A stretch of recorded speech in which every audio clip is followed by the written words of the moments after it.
Hello മക്കളെ, NIS study സെൻറ്ററിൻ്റെ online ക്ലാസ്സിലേക്ക് സ്വാഗതം.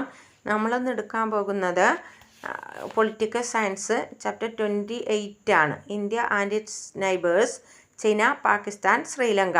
അപ്പോൾ ഇന്ത്യയും അതിൻ്റെ അയൽ രാജ്യങ്ങളും ചൈനയും പാകിസ്ഥാനും അതുപോലെ തന്നെ ശ്രീലങ്കയും തമ്മിലുള്ള റിലേഷൻഷിപ്പാണ് പറയുന്നത്. അതിൽ ഫസ്റ്റ് ക്വസ്റ്റ്യൻ പറയാം, വാട്ട് ഈസ് എ പോക്ക് അഥവാ പാക് ഓക്യുപ്പൈഡ് കാശ്മീർ. അപ്പോൾ എന്താണ് പാക് ഓക്യുപ്പൈഡ് കാശ്മീർ അല്ലെങ്കിൽ കാശ്മീർ പാക് അധിനിവേശ കാശ്മീർ എന്നാൽ എന്ത് എന്നതാണ് ക്വസ്റ്റ്യൻ കേട്ടോ. അപ്പോൾ ജമ്മു കാശ്മീർ സംസ്ഥാനത്തിൻ്റെ 2/5 ഭാഗവും പാക് അധിനിവേശ പ്രദേശമാണ്. അപ്പോൾ പാകിസ്ഥാൻ ഇന്ത്യയുടെ പ്രദേശമാണല്ലോ ജമ്മു കാശ്മീർ അല്ലേ. ആ കാശ്മീരിൻ്റെ 2/5 ഭാഗം ആരുടെ കയ്യിലാണ്? പാകിസ്ഥാനിൻ്റെ കയ്യിലാണ് കേട്ടോ. ഈ കാശ്മീരിൻ്റെ പാകിസ്ഥാൻ കീഴടക്കിയിട്ടുള്ള അല്ലെങ്കിൽ പാകിസ്ഥാൻ നിലനിർത്തിയിട്ടുള്ള കാശ്മീരിനെയാണ് ഏത് പേരറിയപ്പെട്ടത്? പാക് ഓക്യുപ്പൈഡ് കാശ്മീർ എന്നറിയപ്പെട്ടത് കേട്ടോ. ഇനി second question, what is a McMahon line. എന്താണ് മാക് മോഹൻ ലൈൻ എന്നതാണ് ക്വസ്റ്റ്യന്. ഇന്ത്യക്കും ചൈനയ്ക്കും ഇടയിലുള്ള അതിർത്തി രേഖയെ മാക് മോഹൻ ലൈൻ എന്നറിയപ്പെടുന്നു. ഭൂട്ടാൻ്റെ കിഴക്കുഭാഗമാണ് ഭൂട്ടാൻ. നമുക്ക് ഭൂട്ടാൻ, ചൈന, ബംഗ്ലാദേശൊക്കെ നമ്മുടെ അയൽ രാജ്യങ്ങൾ. അങ്ങനെ ഭൂട്ടാൻ്റെ കിഴക്കു ഭാഗത്താണ് അറിയപ്പെടുന്ന ഒരു രേഖയാണ് ഇന്ത്യക്കും ചൈനയ്ക്കും ഇടയിലുള്ള രേഖയാണ് ഏത് പേരിൽ അറിയപ്പെട്ടത്? മാക് മോഹൻ ലൈൻ എന്ന പേരിൽ അറിയപ്പെട്ടത് കേട്ടോ. ഇനി അടുത്ത question, explain the relation between India and China. ഇന്ത്യയും ചൈനയും തമ്മിലുള്ള ബന്ധത്തെക്കുറിച്ച് വിവരിക്കാൻ. എത്രത്തോളം റിലേഷനാണ് ഇന്ത്യയും ചൈനയും തമ്മിലുള്ളത് എന്നതാണ് ക്വസ്റ്റ്യൻ കേട്ടോ. അപ്പോൾ നോക്കാം, 1962 സംഘടനം ഉണ്ടാകുന്നത് വരെ ഇന്ത്യയും ചൈനയും വളരെ സൗഹാർദ്ദപൂർണമായൊരു അന്തരീക്ഷമാണ് നിലനിർത്തിയിരുന്നത്. കമ്മ്യൂണിസ്റ്റ് ഗവൺമെൻറ്റിനെ ചൈനയിൽ അധികാരത്തിൽ വന്ന ഗവൺമെൻറ്റാണ് കമ്മ്യൂണിസ്റ്റ് ഗവൺമെൻറ് കേട്ടോ. ഇന്ത്യ അംഗീകാരം നൽകി. 1954 ഇന്ത്യയും ചൈനയും പ്രസിദ്ധമായ ഇന്ത്യയും ചൈനയും തമ്മിൽ ഒപ്പുവെച്ച ഉടമ്പടിയാണ് ടീച്ചർ പറഞ്ഞു പഞ്ചശീൽ പ്രിൻസിപ്പിൾസ് എന്ന പേരിൽ അറിയപ്പെട്ടത് അല്ലേ. അപ്പോൾ ദലൈലാമ സംഭവം, അപ്പോൾ ഇന്ത്യയും ചൈനയും തമ്മിൽ പ്രശ്നത്തിന് കാരണമായത് ദലൈലാമ സംഭവമായിരുന്നു കേട്ടോ. 1959 ടിബറ്റിൽ നിന്ന് ഒളിച്ചോടിയ ദലൈലാമക്ക്, അപ്പോൾ ചൈനയുടെ ഭാഗമാണ് ടിബറ്റ് എന്നാണ് അറിയപ്പെട്ടിരുന്നത് കേട്ടോ. ആ ടിബറ്റിൽ നിന്നും ദലൈലാമ എങ്ങോട്ട് ഒളിച്ചോടി? ഇന്ത്യയിലേക്ക് എത്തുകയും ഇന്ത്യ ദലൈലാമക്ക് അഭയം നൽകുകയും ചെയ്തു. ഒരു ബുദ്ധിസ്റ്റ് സന്യാസിയാണ് ദലൈലാമ കേട്ടോ. അപ്പോൾ അദ്ദേഹത്തിന് ഇന്ത്യ അഭയം നൽകി. 1950 ഇരു രാജ്യങ്ങളിലെയും പ്രധാനമന്ത്രിമാർ ഡൽഹിയിൽ സമ്മേളിച്ച് സംഘർഷം കുറക്കാൻ ശ്രമിച്ചെങ്കിലും ഒത്തുതീർപ്പിലൊന്നും എത്തുവാൻ കഴിയാത്തതിനാൽ അതിർത്തിയിലെ സംഘടന തുടർന്നു പോന്നു. അപ്പോൾ അതുവരെ നമുക്ക് 62 വരെ പ്രോബ്ലങ്ങളൊന്നും ഇല്ലായിരുന്നു ഇന്ത്യയും ചൈനയും കേട്ടോ. എന്നാൽ 1962 ചൈന നഫ അതിർത്തിയിലും ഇന്ത്യയുടെ നഫ അതിർത്തിയിലും അതുപോലെ തന്നെ ലഡാക്ക് അതിർത്തിയിലും ശക്തമായ സംഘർഷം നടത്തി. പിന്നെ ചൈന നവംബർ 21 1962 നവംബർ 21 എന്ത് ചെയ്തു? ഇന്ത്യയുമായി യുദ്ധം നിർത്തിവെക്കുന്നതായി പ്രഖ്യാപിച്ചു. ഇന്ത്യയുമായുള്ള ശത്രുത പാകിസ്ഥാനുമായി സൗഹൃദത്തിലെത്താൻ ആരെ പ്രേരിപ്പിച്ചു? ചൈനയെ പ്രേരിപ്പിച്ചു. അങ്ങനെ ബന്ധങ്ങൾ ഇപ്രകാരമായിട്ടും ഐക്യരാഷ്ട്രസഭയിൽ അംഗത്വം വേണമെന്ന ചൈനീസ് ആവശ്യത്തിന് ഇന്ത്യ തുടർന്നും പിന്തുണ നൽകി. രക്ഷാസമിതിയിൽ സ്ഥിരാംഗത്വം കമ്മ്യൂണിസ്റ്റ് ചൈനയ്ക്ക് നൽകണമെന്ന വാദത്തെയും ഇന്ത്യ പിന്തുണച്ചു. ചൈനയിൽ നേതൃമാറ്റമുണ്ടായപ്പോൾ ഇന്ത്യ ചൈന ബന്ധം മെച്ചപ്പെടാൻ തുടങ്ങി. 1978 നമ്മുടെ ഇന്ത്യൻ വിദേശകാര്യമന്ത്രിയായിരുന്ന AB വാജ്പേയി എങ്ങോട്ട് പോയി? ചൈന സന്ദർശിച്ചു. 1988 പ്രധാനമന്ത്രി രാജീവ് ഗാന്ധിയും ചൈന സന്ദർശിച്ചു കേട്ടോ. അപ്പോൾ ഇതോടുകൂടി അഥവാ ഇരു രാജ്യങ്ങളും തമ്മിലുള്ള ബന്ധം ഇതോടുകൂടി മെച്ചപ്പെടുകയും ഇന്ത്യ എന്ത് ചെയ്തു? ഇന്നും ഇരു രാജ്യങ്ങളും തമ്മിൽ സംഘർഷം സൃഷ്ടിക്കുന്ന പ്രശ്നങ്ങളൊക്കെ നിലനിൽക്കുന്നുണ്ടെങ്കിലും ഇന്ത്യയും അതുപോലെ തന്നെ ചൈനയും നല്ല രീതിയിലുള്ള ബന്ധം നിലനിൽക്കുന്നു എന്ന് കരുതാം കേട്ടോ. അപ്പോൾ ഇനി നെക്സ്റ്റ് ക്വസ്റ്റ്യൻ പറയുന്നത്, define the relationship India and Pakistan. അപ്പോൾ മക്കളെ, ഇന്ത്യയും പാകിസ്ഥാനും തമ്മിൽ എപ്പോഴും നമുക്കറിയാം പ്രശ്നങ്ങൾ ഉണ്ടാവുന്നതാണ് അല്ലേ. ഈ എന്തിനെ ചൊല്ലിയിട്ട്?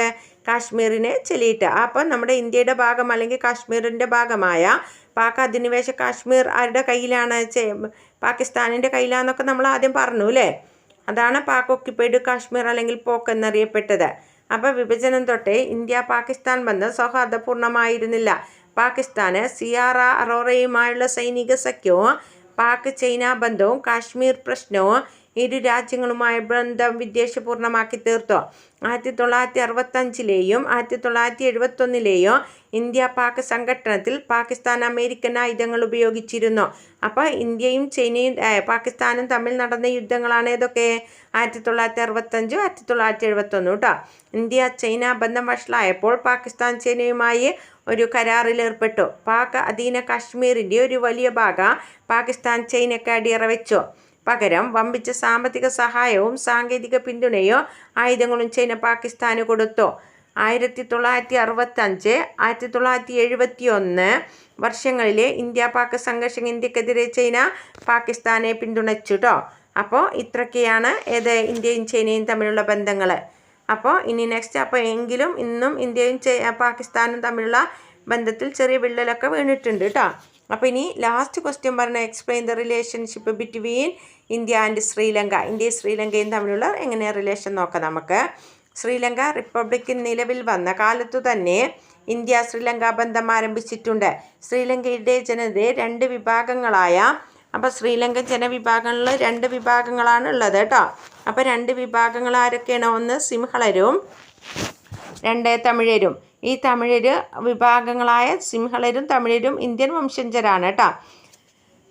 തന്ത്രപരവും മൂല്യാധിഷ്ഠിതവുമായിരുന്ന ഇന്ത്യയും ശ്രീലങ്കയും തമ്മിലുള്ള ബന്ധം കേട്ടോ. ശ്രീലങ്ക ബ്രിട്ടനുമായി ഒരു രാജ്യരക്ഷാ കരാറിൽ ഒപ്പുവെച്ചെങ്കിലും ഇന്ത്യയുമായുള്ള ബന്ധം സമാധാനപൂർണ്ണമായി തുടർന്നു. 1955 ബാന്തൂങ് കോൺഫറൻസിൽ ശ്രീലങ്കയുടെ പ്രധാനമന്ത്രി DS സേനാനായകെ ചേരിചേരാ നയത്തിൽ പണ്ഡിറ്റ് നെഹ്റുവിനോട് യോജിച്ചു. തമിഴ് ജനതയുടെ രാഷ്ട്രീയ പദവിയെക്കുറിച്ച് മാത്രമാണ് ഇന്ത്യയും ശ്രീലങ്കയും തമ്മിൽ ഉണ്ടായിട്ടുള്ള ഏക അഭിപ്രായ വ്യത്യാസം. അപ്പോൾ ഈ തമിഴർ പാരമ്പര്യപ്രകാരം അല്ലെങ്കിൽ തമിഴ് വംശജർ നമ്മുടെ ഇന്ത്യക്കാരായിരുന്നു കേട്ടോ. ഇന്ത്യയിൽ നിന്നും ശ്രീലങ്കയിലേക്ക് കുടിയേറിയവരായിരുന്നു ആര്? ഈ തമിഴരും എന്ന് പറഞ്ഞില്ലേ, 2 വിഭാഗങ്ങളിൽ ഒന്ന് തമിഴർ. അപ്പോൾ ഇവരെ പറ്റിയാണ് ഇന്ത്യയും ശ്രീലങ്കയും തമ്മിലുള്ള പ്രശ്നങ്ങൾ ഉടലെടുത്തത് കേട്ടോ.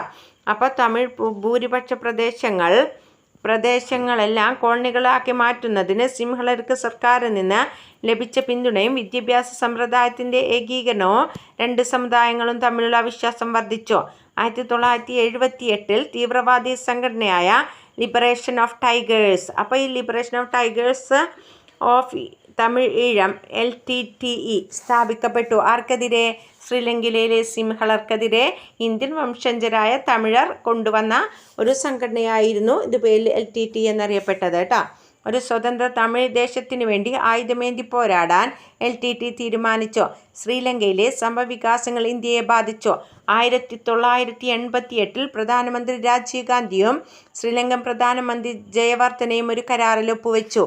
അതനുസരിച്ച് തമിഴ് ഭീകരരുടെ കീഴടങ്ങലിനു മേൽനോട്ടം വഹിക്കുന്നതിന് ഇന്ത്യൻ സമാധാന സംരക്ഷണ സേന, ഇന്ത്യൻ പീസ് കീപ്പിംഗ് ഫോഴ്സ് ശ്രീലങ്കയിലേക്ക് അയക്കാൻ ആര് തീരുമാനിച്ചു? രാജീവ് ഗാന്ധി തീരുമാനിച്ചു കേട്ടോ. അപ്പോൾ ഈ രാഷ്ട്രീയ പ്രക്രിയയിൽ പങ്കെടുക്കുവാനോ സ്വയം നിരായുധീകരിക്കാനോ LTTE തയ്യാറായില്ല കേട്ടോ. അപ്പോൾ ഇതിനോട് ആര് യോജിച്ചില്ല? LTTE അഥവാ ഇന്ത്യൻ വംശജരായ തമിഴരെ അടിച്ചമർത്തുന്നതിന് വേണ്ടി നമ്മുടെ ഇന്ത്യൻ ഫോഴ്സ് ശ്രീലങ്കയിൽ എത്തിയതിന് അംഗീകരിക്കാൻ ആര് തയ്യാറായില്ല? ഈ LTTE വിഭാഗം തയ്യാറായില്ല കേട്ടോ. അപ്പോൾ തുടർന്ന് എന്ത് ചെയ്തു? പ്രൊഫഷണൽ കൗൺസിൽ പിരിച്ചുവിടണമെന്നോ പുതിയ തെരഞ്ഞെടുപ്പിലൂടെ സ്വയംഭരണാവകാശമുള്ള ഒരു ക്രമസമാധാന സംവിധാനം ഏർപ്പെടുത്തണമെന്നും ശ്രീലങ്കയിലെ എല്ലാ തമിഴ് ഗ്രൂപ്പുകളും ആവശ്യമുന്നയിച്ചു. അങ്ങനെ 1994 ചന്ദ്രികാ കുമാരതുംഗൈ ഇന്ത്യയിൽ നമ്മുടെ ലോകത്തെ തന്നെ ശ്രീലങ്കയിലെ ആദ്യത്തെ വനിതാ പ്രധാനമന്ത്രിയായിരുന്നു ചന്ദ്രികാ കുമാരതുംഗൈ കേട്ടോ. സംഘർഷം ലഘൂകരിച്ച് ജാഫ്നയിലെ തമിഴ് പ്രദേശത്ത് ഒരു രാഷ്ട്രീയ പരിഹാരം കണ്ടെത്തുവാനോ അവരുടെ പരാതികൾ പരിഹരിക്കാനോ ശ്രമിച്ചു. സമാധാനം പുനഃസ്ഥാപിക്കുന്നതിനു വേണ്ടി 2002 സെപ്റ്റംബറിൽ ശ്രീലങ്കൻ സർക്കാർ LTTEയുമായി ചർച്ച ആരംഭിച്ചു. ഇന്ത്യ ശ്രീലങ്ക സർക്കാരുകൾ തമ്മിലുള്ള ബന്ധം മെച്ചപ്പെടുത്തുന്നതിനും തെക്കനേഷ്യൻ സമാധാനം അഭിവൃദ്ധിയും ഉണ്ടാക്കുന്നതിനു വേണ്ടി കൂട്ടായ പ്രവർത്തനം എടുക്കാൻ ആര് തീരുമാനിച്ചു? ഇന്ത്യയും ശ്രീലങ്കയും തീരുമാനിക്കുകയും ചെയ്തു കേട്ടോ. അപ്പോൾ അതോടുകൂടി India relation between China and Pakistan and Sri Lanka നമ്മുടെ ആ ചാപ്റ്റർ തീർന്നു. ഇനി നമുക്ക് അടുത്തതുള്ളത് പറയാനുള്ളത് ഇനി ഓപ്ഷണൽ മൊഡ്യൂൾ 2 ചാപ്റ്റർ മാത്രമാണ് മക്കളെ നമുക്ക് എടുക്കാനുള്ളത്. ബാക്കി നമ്മൾ പബ്ലിക് എക്സാം ബേസ്ഡ് ആയിട്ടുള്ള എല്ലാ ചാപ്റ്ററും കംപ്ലീറ്റ് ചെയ്തിട്ടുണ്ട്. അപ്പോൾ ഇനി അതിൽ ഓപ്ഷണൽ മൊഡ്യൂൾ നമ്മൾ first world order and the United നേഷൻസിലെ 31 ചാപ്റ്റേഴ്സ് ആണ് എടുക്കാനുള്ളത്. ആ ചാപ്റ്ററുമായിട്ട് നമുക്ക് അടുത്ത വീഡിയോയിൽ കാണാം. Okay, thanks.